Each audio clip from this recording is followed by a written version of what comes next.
Deixa eu te fazer, então, uma primeira pergunta, Simone.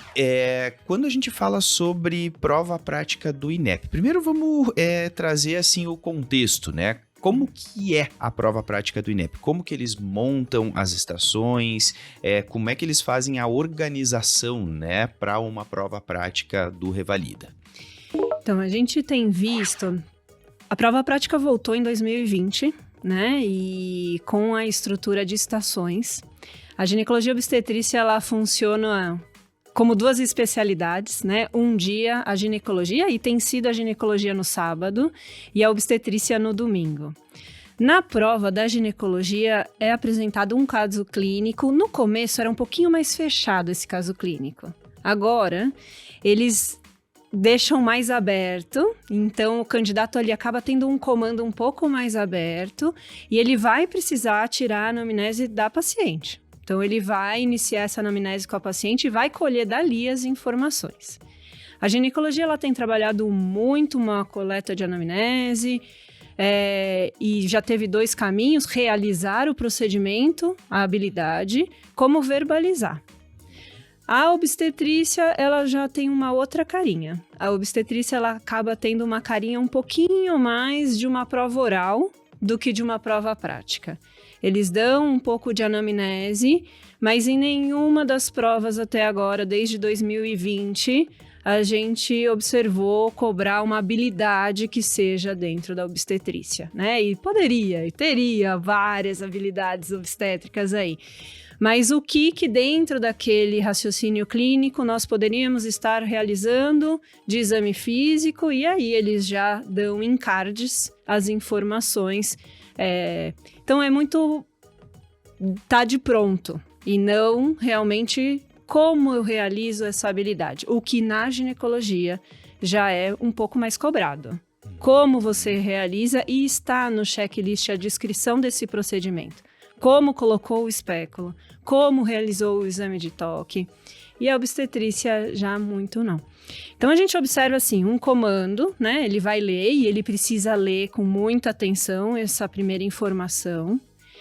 Depois que ele organizou a ideia dessa estação, aí ele dá início à atividade. Tudo isso contando 10 minutos. Então, num primeiro momento, o tempo de leitura, que deve demorar ali 1 minuto, e aí o resto, os 9 minutos para execução do comando da estação. É assim que tem funcionado na ginecologia obstetrícia, de uma maneira mais geral, né? Eles geralmente acabam cobrando na obstetrícia, né? Como você falou, algumas habilidades teóricas, né? Às vezes acaba sendo total. uma prova prática, mas que tem uma cara, né, de prova teórica. Teoria. Mas eu acho que isso também é por conta de ser difícil, né? Não é uma coisa simples, assim, de montar, né? Um cenário prático, especialmente em GO, né? Que a gente tem essa natureza, né? Do cuidado íntimo, né? Então, assim, a gente precisa realmente pensar, né? Que tá sendo cobrado também vários conhecimentos teóricos ali, né? Exato. E a gente vê, nos anos anteriores, até 2017, né? Que daí teve um gap. Isso. Até teve estação de parto. Então, o candidato entrava na sala e aí tinha um simulador de parto e ele tinha que descrever realizando um parto. O que eu acho um pouco mais difícil na atualidade, porque o número de candidatos é muito grande. E eles não vão ter disponível simulador para estar realizando isso. Então, a única maneira seria verbalizar, né? Verbalize como você iria realizar o procedimento, por exemplo, um parto. Mas executar, aí fica um pouquinho mais difícil, né? Pelo número de candidatos e número de estações e custo, né? Eles não vão conseguir. Com certeza. Só de levar uma pelve numa das estações da ginecologia, já achei bem ousado deles. Bom ter a pelve, porque realmente eles estão observando como que o candidato pega no espéculo, insere um espéculo na vagina. Então, bem o propósito de uma avaliação prática. Mas que a realidade hoje tem diminuído essa possibilidade pelo número de alunos. Tá mais difícil. E eu acho que, assim, ela costuma ser uma prova que tem essa fase inicial, né? Então ele chega, né? O candidato chega, lê, né, a instrução e o comando, né, da estação, e aí ele precisa desempenhar ali. Eu acho que uma das coisas que são importantes também, que às vezes o pessoal fica, mas ninguém vai falar comigo. Tem estações que sim, que vai ter uma atriz, né, que você vai conversar, e tem estações que não, né, que você não fala com ninguém. Exato. Então, tudo que você precisa saber tá ali, tá escrito antes, por isso que tem que ler com atenção. Muita gente às vezes diz pra gente, né, mas eu entrei ali, eu fiquei tentando conversar com alguém, perguntar, tá, mas como é que eu faço, sabe? Como se alguém fosse conduzir. Não, ninguém conduz, né? Você tem que ler o que tá escrito e com aquilo que tá escrito é você que faz, né? Exato. Os casos antes vinha, por exemplo, uma adolescente de 18 anos com dor pélvica a esclarecer. E aí, esse momento era precioso, porque você fala, eu vou atender uma mulher com dor pélvica. Você já conseguia se organizar previamente para que lado que você ia guiar. Agora, a maioria das vezes, você está tendo que tirar isso da atriz. Você não tem esse momento. Então, você só sabe se você está no ambulatório, se você está num pronto-socorro, o que você tem de disponível. Então, para quem que você vai, se for o caso, para quem que você pede o exame, se você pode ou não realizar o exame físico e a maneira que você faz isso. Então, tá lá escrito, verbalize. Se tá escrito, verbalize os passos do exame físico, você tem que brilhar nessa hora. Você tem que brilhar. E tem umas situações que a gente já presencia muito nos treinamentos aqui, né? Que eu não sei como os nossos alunos conseguem, Jader, juro. Eles começam a falar o exame físico daqui até o dedão do pé, assim, blá, blá, blá, blá. Eu falo, meu Deus, como que tem capacidade para isso? E aí, a gente fica numa encruzilhada, porque a gente sabe que num checklist da ginecologia obstetrícia, até o momento, nunca foi cobrado exame físico respiratório e cardiovascular. Sim. Não que isso não seja importante, mas que ele direcione um pouquinho mais a verbalização do exame físico que está sendo solicitado ali. Exato. E não perca tempo falando do exame cardiovascular. Então, é que eles vêm tão decorado já, Sim. que eu fico até com medo de tirar, sabe? Eu falo pra eles, já decorou? Quanto tempo? 30 segundos? Tá bom, então fala. Sim. Porque mas se é um candidato que tem um pouquinho mais de dificuldade em relação ao tempo, não precisa estar verbalizando isso. Então, o que está ali no comando é uma situação super importante para você se organizar. Então, eu vou ter que verbalizar o meu exame físico. Brilha na hora do exame físico ginecológico. Brilha, descreve tudo. Porque o checklist a gente nunca sabe como vai estar composto, né? E tem que falar tudo, né? Assim, não é aquela coisa que a gente faz no dia a dia, né? Então, assim, no dia a dia a gente vai examinar a paciente, claro, a gente vai conversando com a paciente, mas a gente não vai falando exatamente o que a gente está fazendo, né? E ali na prova tem que falar.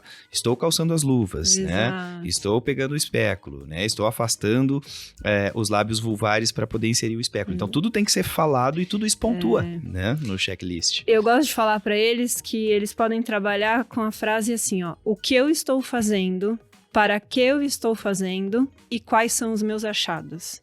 Porque aí você descreve o que você está fazendo e o que você está procurando em cima disso, e aí o que você está achando em cima do exame físico. E aí muitas vezes é nessa hora que eles vão ou te entregar como um card, uma foto, um resultado de exame, alguma coisa assim, ou você vai ter o achado num simulador, por exemplo. E aí você já tem a sua hipótese diagnóstica. E aí já é o momento de verbalizar. Porque muitas vezes a gente traduz para a nossa experiência de atendimento prático do dia a dia com o paciente. E eu nunca vou verbalizar para uma paciente que tem uma úlcera na vagina, enquanto ela está com a posição ginecológica super fragilizada, eu falo, olha, tem uma úlcera assim, assim, assado. Eu não vou fazer isso com a paciente. Mas no momento da prova prática, você precisa verbalizar as características dessa lesão e se você souber, já verbaliza a hipótese diagnóstica. E se souber mais ainda diagnóstico diferencial, já também fala ali. Porque é mais um tempo que você só está fazendo e cumprindo um checklist. E não a maneira que se você se comunicou com a paciente. Tem muitas vezes que os alunos ficam preocupados em relação à comunicação com a paciente, né? E a gente até acaba explicando para eles, fala assim, olha, é um cenário bem amplo. Ou eles vão trabalhar com vocês comunicação, ou eles trabalham a habilidade e o conhecimento teórico em cima de cada caso. Não tem como trabalhar as duas coisas juntas. Então, ainda mais notícia difícil, né? Que aí tem todo um protocolo para você estar trabalhando.